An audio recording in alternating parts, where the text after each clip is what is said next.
Hi folks, it's Mac, and today we're showcasing 20 games that should be banned for being too addictive. Some of these games have been featured before, while others are new and deserve to be in the spotlight. Without further ado, let's get started.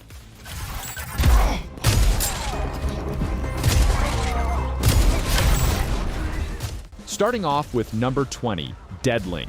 I don't know how a studio called Groovy Entertainment came out of nowhere and dropped a cyberpunk roguelite FPS that's basically Doom Eternal's hyperactive cousin. This game's got you swapping between combat shells mid-run, teleporting behind enemies like some neon-soaked ninja, and hoarding upgrades that turn your playstyle into a chaotic power trip.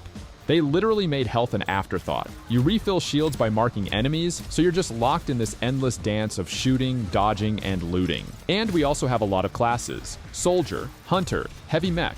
Each one's a whole vibe. Personally, I enjoyed playing using the Hunter because of its abilities. Now, the story's about as deep as a puddle in a corporate dystopia, but who cares? The gameplay's the drug here. And now that it's already officially launched, expect to have a better gaming experience. Just don't blame me when you're 20 runs deep and still grinding for tokens.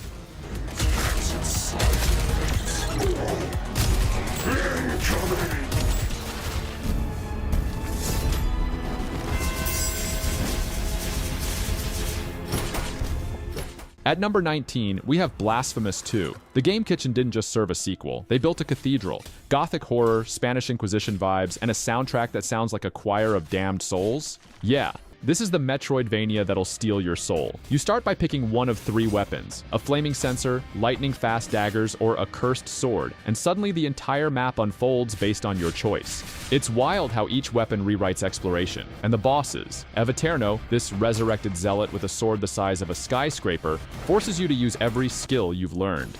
Dude took me hours, but beating him felt like conquering a Dark Souls boss with a side of divine punishment. The bad ending? It's darker than the first games, crushing yet weirdly beautiful. They fixed everything that made the original clunky: no insta-death spikes, smoother controls, but kept that grim atmosphere. You're either gonna finish this in a week or get stuck admiring the pixel art. Either way, sleep's overrated for this one too.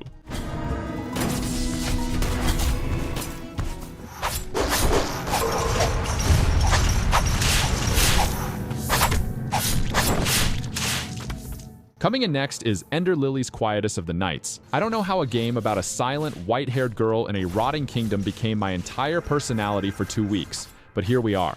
Ender Lilies isn't just another Metroidvania. It's a mood, rain-soaked ruins, a soundtrack that sounds like a requiem for the apocalypse, and enemies that look like they crawled out of a cursed oil painting. Yeah, this game's atmosphere could drown you. But the real hook are those spirits. Every boss you beat, and some of these fights are brutal, like Garrett the Elder Warrior swinging a hammer the size of a minivan, grants you their abilities. You're basically collecting trauma-powered Pokemon. Summon a teleporting dog? Check. Launch toxic mist that melts armor? Absolutely. There's even a spirit that lets you yeet yourself across gaps like a possessed slingshot.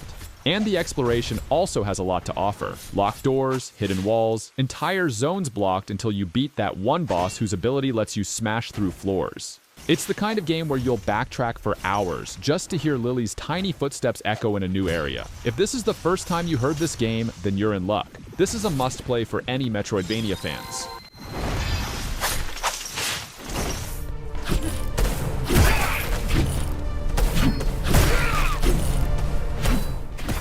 Next over at number 17 is Ghost Runner. Imagine if Mirror's Edge and Superhot had a cyberpunk baby that only speaks in adrenaline spikes. Ghost Runner doesn't just want you to play, it wants you to vibrate. One-hit kills, wall running, grappling hooks, and a sword that slices drones like butter. This game's movement is so fluid, you'll forget what gravity feels like. Every level's a puzzle where the solution is go faster. You'll die. Not just once, but a lot. But respawns are instant, and the checkpoints? Chef's kiss. That moment when you chain a dash, slide, grapple, wall, run into a slow-mo decapitation is just pure serotonin. And the enemies escalate with you. First, it's basic grunts, then shielded goons you gotta flank, then ninjas that deflect your shurikens. Flexibility's key. Take the high road for stealth kills or the low road for chaos. Oh, and the upgrades. They're Tetris blocks for your cyber brain. Slot in bullet deflection or a screen-clearing energy slash, but good luck choosing. Every combo changes how you break the game's rhythm.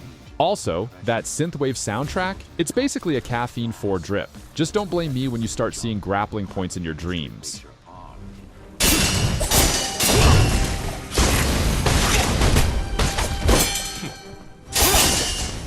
Next up we have Thymesia. This one is really an underrated game. Thymesia is a game that weaponizes plague like it's a goddamn art form. It drops you into a world rotting from the inside out. Think Bloodborne's aesthetic if it caught the flu and decided to lean into it. The combat? Parry heavy, lightning fast, and designed to make you sweat. Every fight's a dance where one misstep means death, but the real kicker is those plague weapons. You're not just swinging swords, you're ripping diseases out of enemies and turning them into tools of chaos. Here's the hook. You start with Nada, then you farm skill shards from enemies to unlock weapons like daggers, axes, or a giant sword that's basically a building on a stick. Each weapon's a one-hit wonder. Activate it, drain your energy, and watch it go on cooldown. But mix in upgrades, suddenly you're juggling cooldowns, energy costs, and reaving attacks that steal enemy weapons mid-fight. It's like playing Dark Souls with a chemistry set. And the bosses are also nightmare fuel. You'll also die a lot, but every run teaches you to adapt. Swap between plague-infused claws and a halberd, tweak your talents, and pray your luck stat drops enough shards to upgrade your favorite toy. It's underrated because it's brutal, but that's why you can't quit.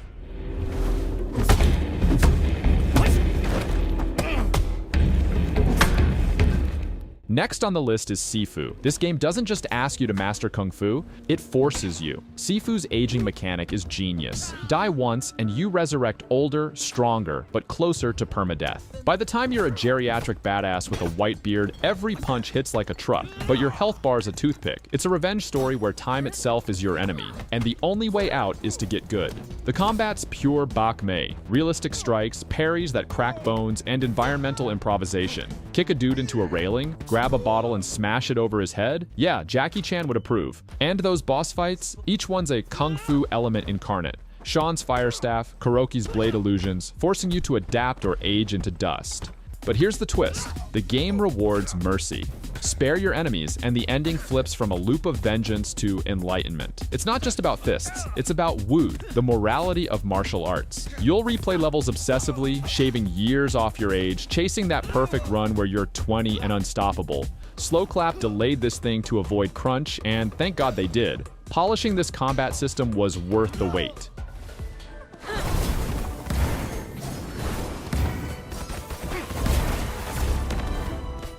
Let's get this straight. Astral Ascent isn't just a roguelite, it's a neon apocalypse where every spell combo feels like you're rewriting the laws of physics. You pick one of 4 heroes, each with their own sass and playstyle, and break out of the garden, a prison guarded by 12 Zodiac bosses that look like they stepped out of a cosmic horror flick.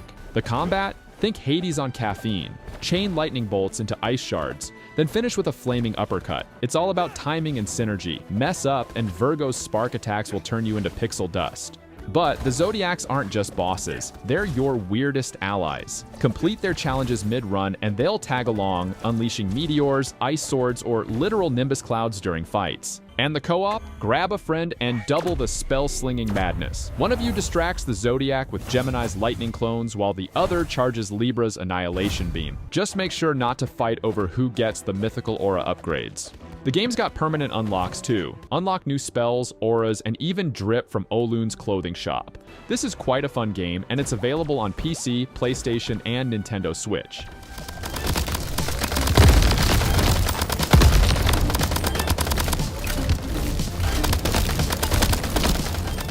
At number 13, the 2023 Crab Champions. Who knew crustaceans with shotguns could be this unstoppable? Crab Champions is a roguelike where you're a crab, with guns, and rocket launchers, and a loot system that'll make Diablo jealous. Scurry through biomes like the Coral Archipelago, vibrant, alien, and packed with enemies that explode into confetti when you blast them. The loop's simple. Kill biome bosses, snag keys, and unlock weapons at the glowing blue totem. Though there are lots of weapon options, the real addiction's the co-op. Squad up with 3 friends, and it's pure anarchy.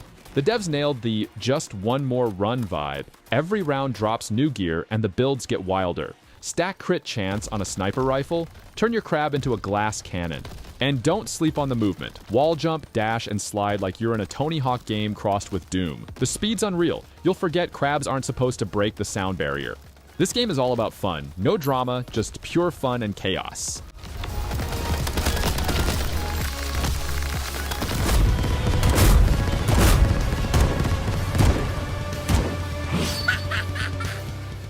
Up next is Axolotl. Let's start with the most absurdly genius concept in gaming history, axolotls with AKs. Axolotl isn't just a roguelite, it's a sugar-coated bullet hell where you're a Mexican salamander blasting through procedurally generated biomes like a tiny aquatic John Wick.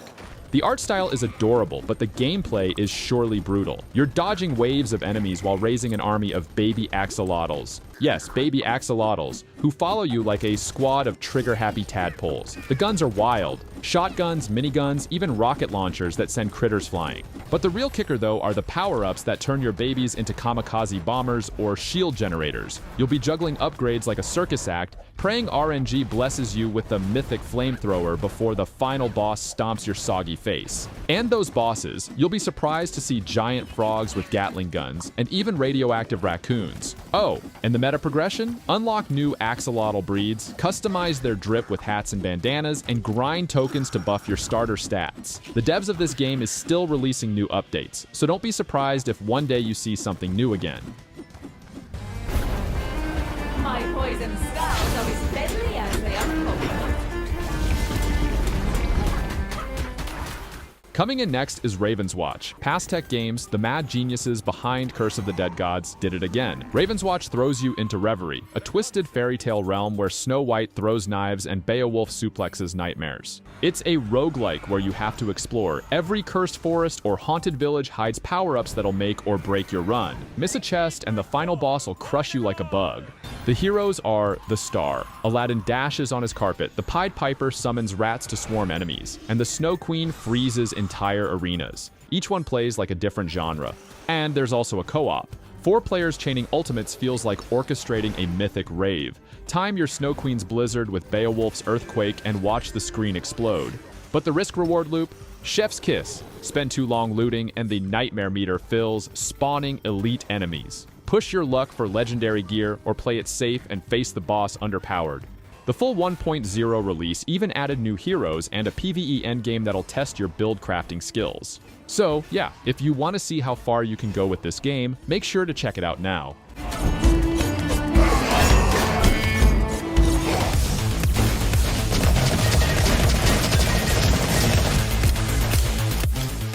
At number 10, we have RoboQuest. Let's talk about a game that's basically Borderlands and Dead Cells crashing into each other at Mach 5. RoboQuest isn't just a roguelite FPS. It's a neon-drenched loot factory where every run feels like opening a piñata filled with grenade launchers and laser cannons. You're sprinting through procedurally generated deserts and factories, blasting rogue robots with guns that range from dual pistols to literal bows that shoot exploding arrows. And the co-op? Grab a buddy online. Split screen's a no-go, sadly, and turn the chaos dial to 11. Here's the kicker. The loot's so good, you'll forget what sunlight looks like. Every chest drops randomized weapons with modifiers like homing bullets or ricocheting plasma, and the upgrade system lets you morph your mech into a glass cannon or a tank mid-run. Moreover, the final boss in the 1.0 update demands every trick you've learned, from dodging laser grids to timing shield breaks. And the movement, well, you can do some wall jumps, dashes, and slides so slick you'll feel like a cybernetic parkour god.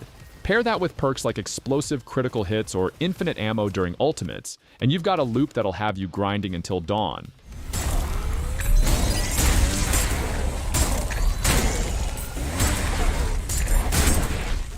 Coming in at number 9 is Ultra Kill. Imagine if Doom and Devil May Cry had a love child raised in the fiery pits of hell. Ultra Kill's not just fast, it's illegally fast.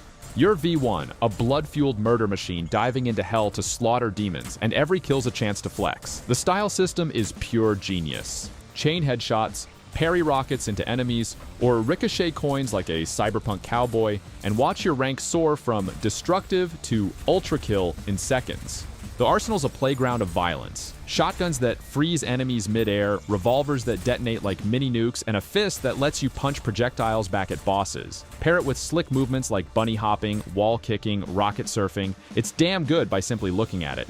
But here's the thing, there are lots of hidden levels, cryptic cheats, and bosses like King Minos that demand pixel-perfect parries. This isn't just a shooter, it's a score-chasing, combo-crafting obsession.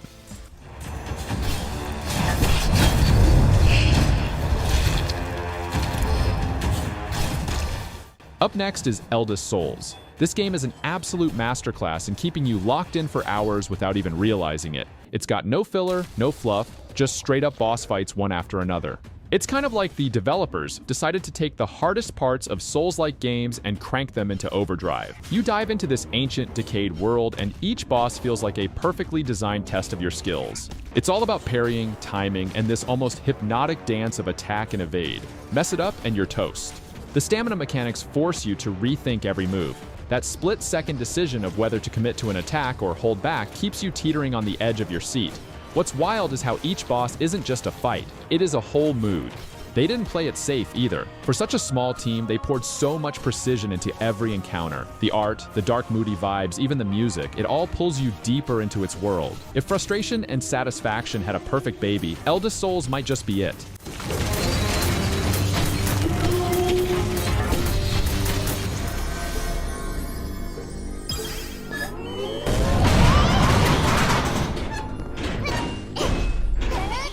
At number 7, Little Witch Nobeta. This one totally caught me off guard. You see the cover art, this adorable little witch, and think it's gonna be some easy, carefree magic adventure, right? Nope, it's not even close. Little Witch Nobeta throws you into some relentless, brutal combat that straight up demands respect. You've got elemental spells, and mastering them feels like learning a hardcore rhythm game. You mess around with lightning, fire, ice. It's all about finding the right combo and pulling it off perfectly. The bosses, though, they're intense. Imagine Dark Souls tough-as-nails fights, but dressed in this deceptively cute anime-inspired art style. It's almost unfair because once you lower your guard, then expect a flurry magical death. Developers Pupuya Games put so much love into crafting those tightly woven combat mechanics. And the environments? They've got this eerie, mysterious edge to them that keeps you exploring even when you know something is probably waiting to wreck you. It takes that whole don't judge a book by its cover idea and practically makes it the motto of the game. Forget the sweet aesthetic. This thing is a gauntlet in disguise.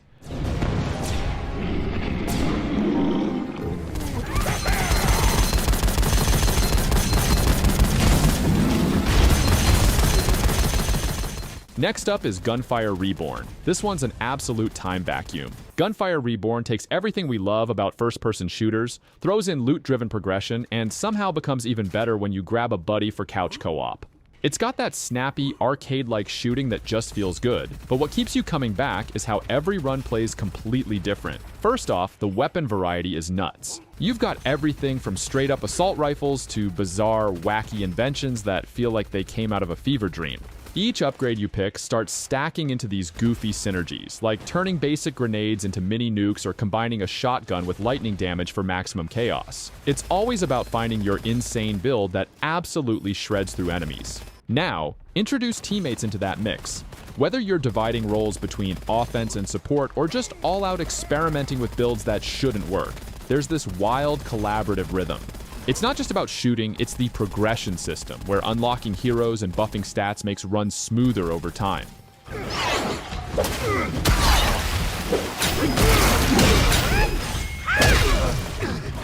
On the 5th spot, we have Black Myth Wukong. Yup, I have to include this one on this list. This one's been hyped for years now, and honestly, it earns every ounce of it. Black Myth Wukong is a complete visual spectacle. It takes all the magic of Chinese mythology and builds it into this brutal action RPG where every move feels like it has weight. Think Sekiro levels of precision, but instead of stealth mechanics, you're transforming into, like, a whole swarm of insects mid-fight. The combat is what grabs you first. It's intense, methodical, and brutal, but also beautiful. It demands focus. You've got this crazy arsenal of staff combos and special abilities, but the key is mastering them.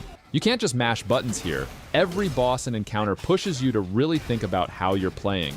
And speaking of bosses, they're straight up colossal. Seeing these larger-than-life mythical creatures come to life in that drop-dead gorgeous Unreal Engine rendering is seriously jaw-dropping.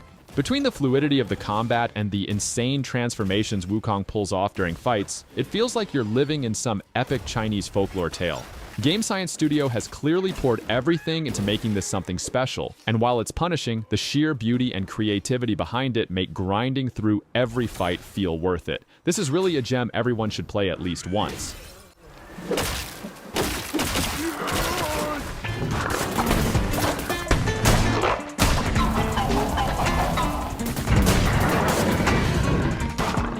At number 4, Cult of the Lamb. This game is sneaky. It isn't just about slashing your way through dungeons, it's about building a full-blown cult too. Massive Monster somehow nailed this weird mix of roguelike combat and management sim, and the result is ridiculously addicting. Keeping the balance between running your cult and dungeon crawling is what ropes you in for hours. There's always something to tweak. There's just this endless feedback loop of making progress in the dungeon so you can improve your cult, and making your cult stronger so you can crush harder dungeons. The art style's wild too. It's this cutesy, almost cartoonish design, but what's happening is bonkers. You're sacrificing your followers, brainwashing them, and straight up creating chaos, but it's all wrapped in this deceptively charming aesthetic. To be fair, I learned about this game from a friend a year ago, and kudos to him, Cult of the Lamb is definitely worth playing.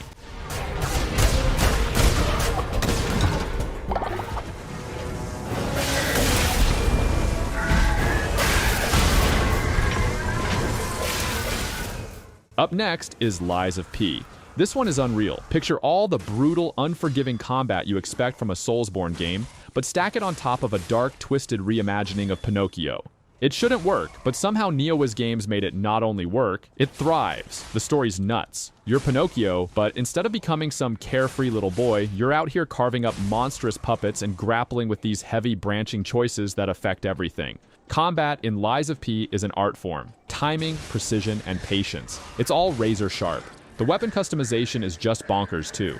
You're literally cutting weapons in half and piecing them together to make new ones, like some kind of mad blacksmith. And trust me, you'll need every edge you can get for the boss fights. They're no mercy, pure rage-inducing, but every victory feels euphoric. It's that perfect mix of trial, error, and finally landing that killing blow. It's honestly stunning visually. The creepy Belle Epoque-inspired setting gives this haunting edge to the world. You've got these grand, dilapidated streets and eerie mechanical horrors everywhere. It's just dripping with atmosphere. Lies of P doesn't just test your reflexes, it drags you into its world and refuses to let go.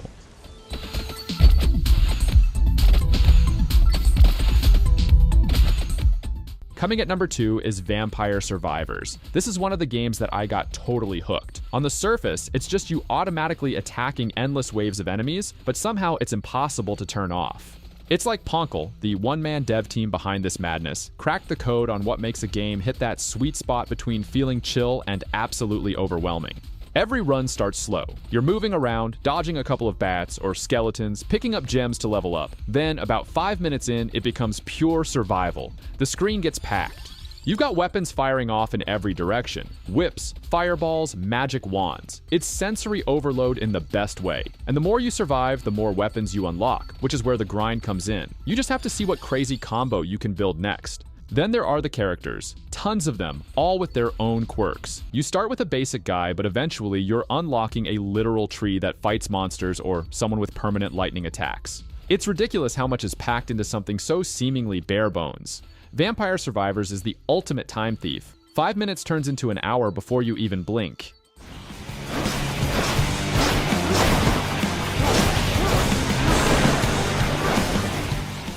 And finally, we have Hades. It's honestly hard to talk about addictive games without putting Hades right at the top. What Supergiant Games pulled off here is nothing short of masterful. The combat absolutely slaps. Fast-paced, smooth, and endlessly satisfying. Every dash, every slash, every cast just feels right. It's pure roguelike perfection, and every run feels meaningful even when you're getting absolutely dunked on by Hades himself. What keeps you hooked, though, is how it combines that gameplay with a story that feels so alive. Other roguelikes? You die, you start over, yada yada. Here, every death gives you more dialogue, more character interactions, more reasons to go back out and try again. Zagrus, your witty and rebellious protagonist, is just trying to escape the underworld, but the twists and turns in the relationships with gods, monsters, and every freaking inhabitant make you want to die because it means you get more of this incredible narrative. Now, Hades 2 is already out in early access, and yeah, it's exciting. New protagonist, new gods to fight, it's got the hype. That said, right now, I'm sticking with the original. It's the complete package. Flawless gameplay, killer story, and insane replayability. I know I'll eventually dive headfirst into the sequel, but for now, Hades just hits differently. Supergiant knew exactly what they were doing. Straight up legendary.